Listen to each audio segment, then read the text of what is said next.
कैदी खाना खा रहा था, लेकिन आधे में ही उसने अचानक चम्मच को उठाकर अपने जूते के तले पर रगड़ना शुरू कर दिया। फिर उसने गार्ड को बुलाया और बोला कि उसका चम्मच बहुत गंदा है, उसे नया चाहिए। वो गंदा चम्मच उसने गार्ड को दे दिया और दूसरा उठा लिया।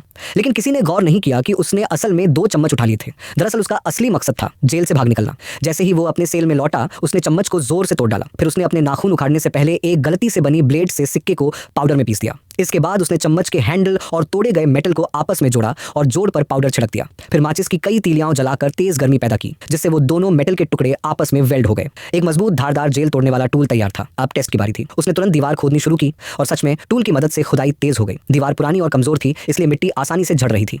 लेकिन उसे पता नहीं था कि उसी वक्त एक गार्ड उसकी तरफ बढ़ रहा है और जो बंदी बाहर निगरानी कर रहा था वो तो नींद में झपकियां ले रहा था। तभी पड़ोसी कैदी ने मौके की नजाकत समझते हुए गार्ड को आवाज देकर उसका ध्यान भटका दिया। अंदर वाले कैदी ने तुरंत प्रतिक्रिया दी, वेंटिलेशन के मुंह को एक बॉक्स से ढक दिया और वापस अपने बिस्तर पर लेट गया। गार्ड वहां तक आ चुका था। मुझे जलने की गंध आ रही है, मुझे नहीं आ रही, शायद तुम मेरी सूंघने की ताकत आजमा रहे हो। शुक्र है गार्ड को कोई शक नहीं हुआ, जबकि जमीन पर वही भागने वाला टूल पड़ा था। गार्ड के जाते ही आदमी ने राहत की लंबी सांस ली।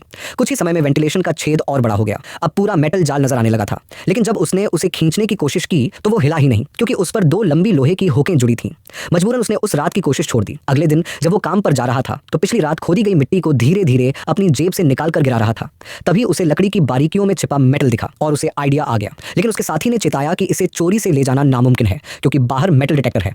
लेकिन 180 IQ वाले आदमी ने कहा, यह मेरे लिए कोई मुश्किल नहीं। जैसे ही वो डिटेक्टर से गुजरा, मशीन ने बीप कर दी, रुको। मगर वो बिल्कुल भी नहीं घबराया। उसने खुद ही वो लकड़ी वाला टुकड़ा निकाल कर दिखा दिया और कहा कि इससे वो अपने कपड़े टांगना चाहता है। गार्ड ने बात नहीं मानी और टुकड़ा जब्त कर लिया। फिर उसकी तलाशी लेकर जाने दिया। लेकिन जैसे ही वो सेल में पहुंचा, उसने अपने जूते की एड़ी से एक और वैसा ही टुकड़ा निकाला। वाह, सामने से ध्यान हटाओ, पीछे से काम निकालो वाला दांव। अब उसने वो टुकड़ा पहले वाले टूल में जोड़ा, फिर उस पर जोर से कुछ लात मारी। जाल ढीला हो गया और उसने उसे आसानी से निकाल लिया। अब जैसे ही उसने सिर अंदर डाला, देखा ये रास्ता सीधे जेल की छत तक जाता है।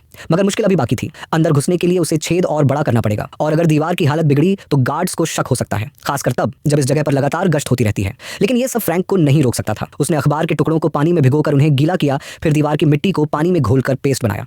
फिर उस पेस्ट से एक चौकोर बॉक्स जैसा फ्रेम तैयार किया। उसके बाद उसने अपने पड़ोसी से रंग और ब्रश मांगे और देखते ही देखते एक नकली वेंटिलेशन ग्रिल तैयार कर दी। फिर उसने पहले से तैयार किया हुआ अखबार का इंसानी सिर निकाला, उसमें स्किन कलर पेंट किया और हेयर कटिंग रूम से चुराए गए बालों को आईने में देखकर चिपका दिया। भौहें और बाल एकदम असली जैसे। अब उसका हमशक्ल भी तैयार था। जब सब तैयारी पूरी हो गई तो फ्रैंक बिना वक्त गंवाए वेंट के अंदर घुस गया और पीछे से नकली ग्रिल लगा दी।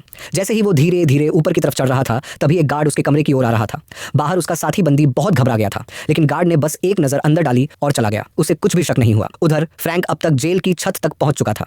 वहां से वो ड्रेनेज पाइप पकड़कर नीचे फिसला और फिर एक बड़ी लोहे की फेंस को पार कर गया, और इस तरह उसने उस जेल से आजादी पाली जहां वो 3 साल से बंद था।